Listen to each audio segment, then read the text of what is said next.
বন্ধুরা, আজকে একটা নতুন গল্প নিয়ে আসলাম তোমাদের মাঝে। এটা সত্য এবং বাস্তব জীবনের ঘটনা। শেষ পর্যন্ত শোনার অনুরোধ রইল। শুনলে তোমার মধু চলে আসবে। দেরি না করে চলো শুরু করা যাক। আমি বললাম, কাকা, আমি তো আপনার এখানে পড়তে এসেছি। আপনি আমার সাথে এসব কি করছেন? এসব একদম বাজে কাজ, একদম খারাপ লোকের কাজ। আমি তো আপনাকে অনেক ভালো মনে করতাম, আপনাকে বাবার মতো মূল্যায়ন করতাম, আর আপনি আমার সাথে এসব করতে চাচ্ছেন? এসব কিছু ভাবতে আমার ঘৃণা লাগে। কাকা কাকা, আপনি এতটা নীচ আমি কখনো কল্পনাও করতে পারি নাই। আমার কথাগুলো শুনে কাকা বলল, তাসনিয়া, আমি তোমাকে অনেক ভালোবাসি। তুমি আমার বড় ভাইয়ের মেয়ে বলেই আমি তোমাকে কিছু বলতে পারিনি। আমি যে তোমাকে কতটা ভালোবাসি তা তোমাকে বোঝাতে পারি না। তাসনিয়া, সত্যিকার অর্থে আমি তোমার জন্য পাগল। তোমার এই রূপ, তোমার এই সৌন্দর্য, তোমার এই চেহারা আমাকে পাগল করে তুলেছে। প্লিজ তাসনিয়া, আমি যা করছি আমাকে তা তুমি করতে দাও। আমাকে বাধা দিও না। আজকে যদি আমার কাজে তুমি বাধা দাও, তাহলে আজকে আমি মরে যাব। প্লিজ তাসনিয়া, দয়া করে আজকে তুমি আমাকে বাধা দিও না। আমি বললাম, কাকা, আপনার যা মন চায় আপনি তা করেন। যা হয়েছে, যতটুকু হয়েছে তাই যথেষ্ট, আর না। আপনি যদি আরেকটু সামনে আগানোর চেষ্টা করেন, তাহলে এর পরিণাম খুব খারাপ হবে। আমি আমার কাকাকে এত কাকুতি মিনতি করার পরেও কাকা আমার ইচ্ছার বিরুদ্ধে, খালি বাসায় একা পেয়ে আমার সাথে যা করল, তা শুনলে বন্ধুরা তোমাদের মাথা গরম হয়ে যাবে। বন্ধুরা, গল্পটি অনেক অনেক ইন্টারেস্টিং। আশা করি তোমরা পুরো গল্পটা শুনে অনেক মজা পাবে। আর বন্ধুরা, তোমাদের নিকট আমার ছোট্ট একটি অনুরোধ, তোমরা দয়া করে আমার চ্যানেলটিকে সাবস্ক্রাইব করে আমাকে সাপোর্ট করবে। হ্যালো বন্ধুরা, আমি তাসনিয়া ফারিন নোভা। বর্তমানে আমার বয়স 25। বর্তমানে আমি একটি বিশ্ববিদ্যালয়ের পড়াশোনা করছি। আজকে আমি তোমাদের মধ্যে যে গল্পটি বলবো, তখন আমার বয়স ছিল 14 কিংবা 15 বছর। আমি দেখতে খুবই সুন্দরী ছিলাম। ছোটবেলা থেকেই খুব পাখনা পাখনা কথা বলতাম, তাই আমাদের বাড়ির সবাই আমাকে নিয়ে হাসাহাসি করত। বয়সের তুলনায় আমি একটু বেশি বাড়ন্ত ছিলাম। খুব কম বয়সেই আমার সব ফুটে উঠেছিল। যাই হোক বন্ধুরা, আমি নিম্নবিত্ত পরিবারের একজন মেয়ে ছিলাম। আমার বাবা একজন কৃষক ছিলেন, আমার মা একজন গৃহিণী ছিলেন। আমার 3 কাকা ছিলেন। 3 কাকার মধ্যে সবাই আমাকে মোটামুটি ভালোবাসতেন, কিন্তু তার মধ্যে ছোট কাকা আমাকে সবচেয়ে বেশি ভালোবাসতেন। আমার ছোট কাকা তখনও বিয়ে শাদী করে নাই। তখন আমার ছোট কাকা পড়ালেখা অবস্থায় ছিল। আমার ছোট কাকা আমাকে অনেক বেশি আদর করত।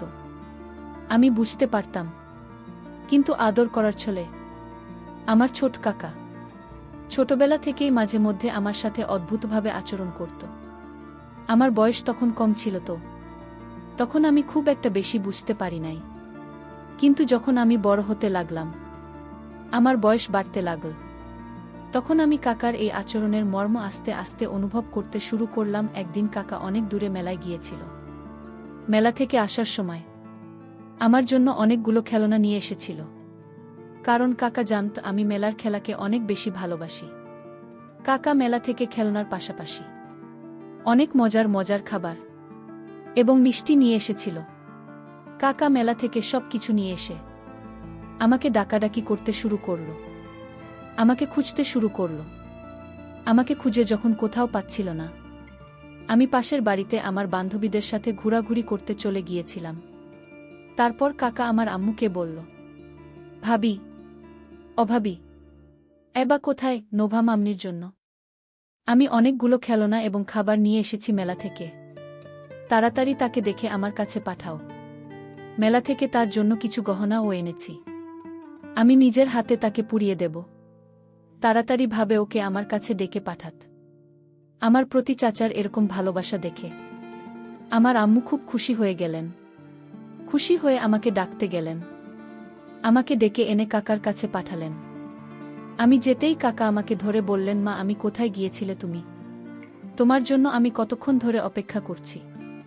আমি চাচার কাছ থেকে আমার নিজেকে ছাড়ানোর জন্য অনেক কৌশল করছিলাম, কারণ কাকার ধরার মুখটাই ছিল অন্যরকম। কিছুক্ষণ পর আমি কাকার কাছ থেকে নিজেকে ছাড়িয়ে নিলাম। তারপর কাকা আমাকে গহনা, খেলনা এবং খাবারের পুষ্টিগুণও দেখিয়ে বলল, মানভা, এসব তোমার জন্য।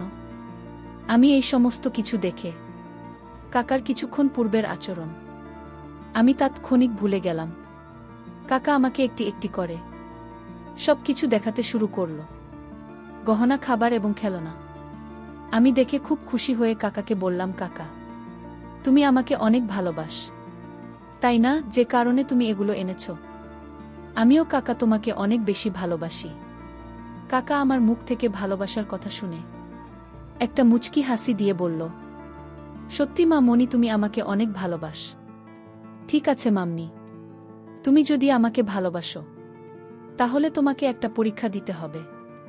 দেখি তুমি আমাকে কতটুকু ভালোবাসো। আর এই পরীক্ষাতে যদি তুমি পাশ করতে পারো তাহলে তোমাকে আমি এই সমস্ত কিছু দিয়ে দেব। আমি বললাম, কাকা, আমি তোমাকে ভালোবাসি, তুমি আমার বাবার আপন ভাই।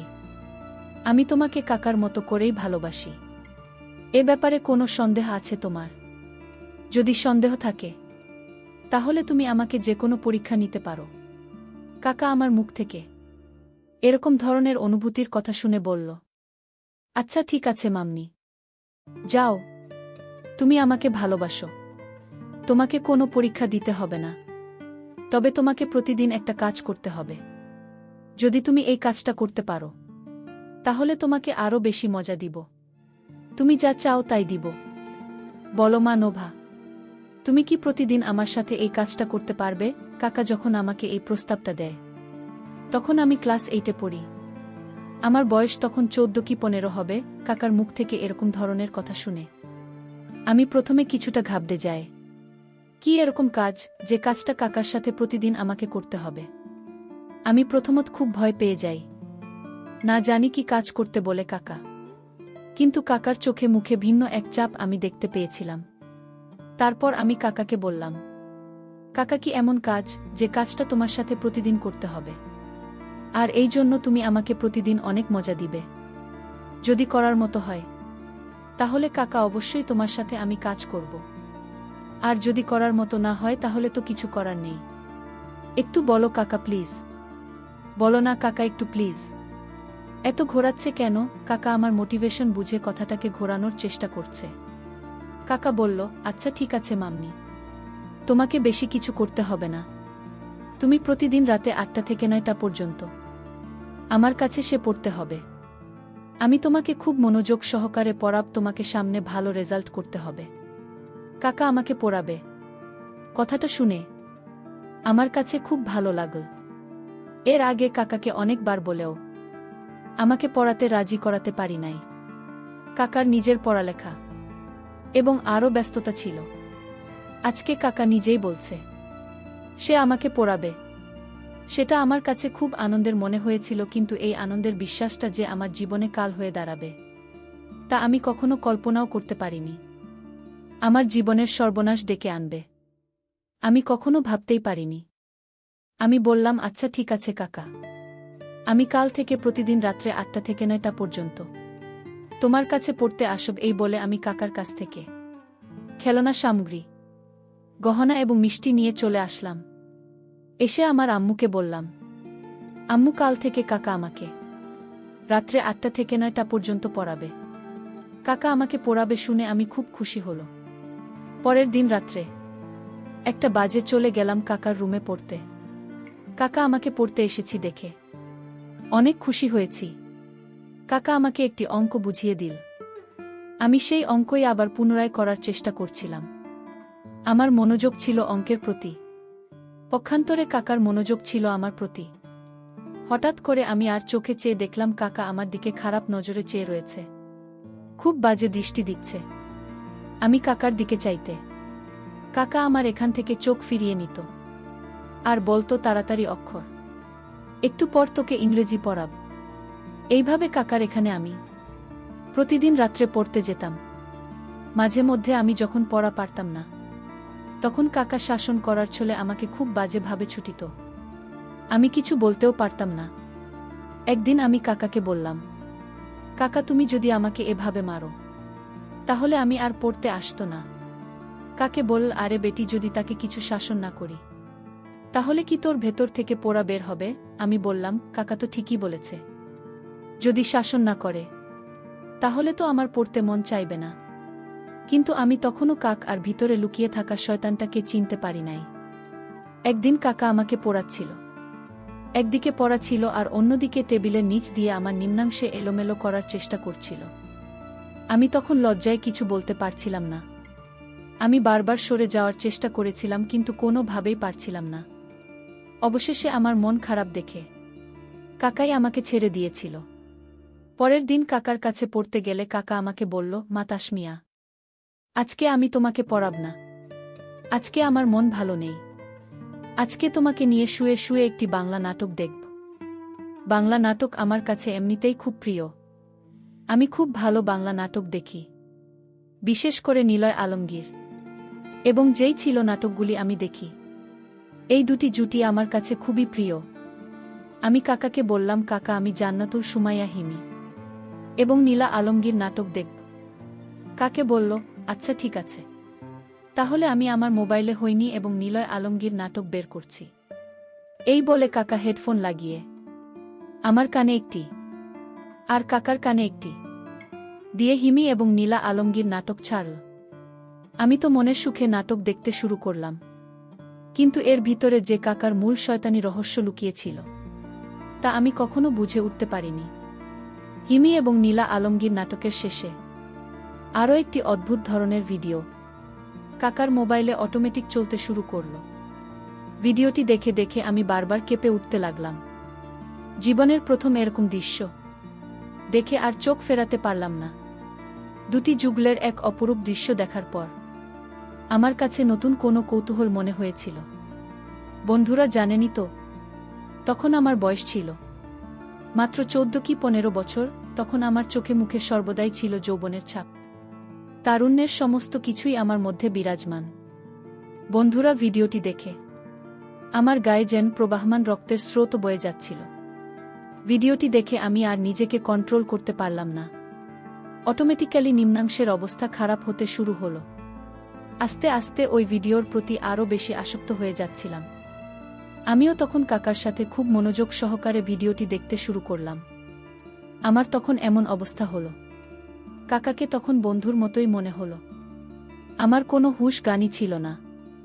আমি কি দেখতেছি, কার সাথে দেখতেছি, তার কোনো খেয়ালই নেই। ওই ভিডিওটি যেন আমাকে পরিপূর্ণ পাগল করে দিয়েছিল।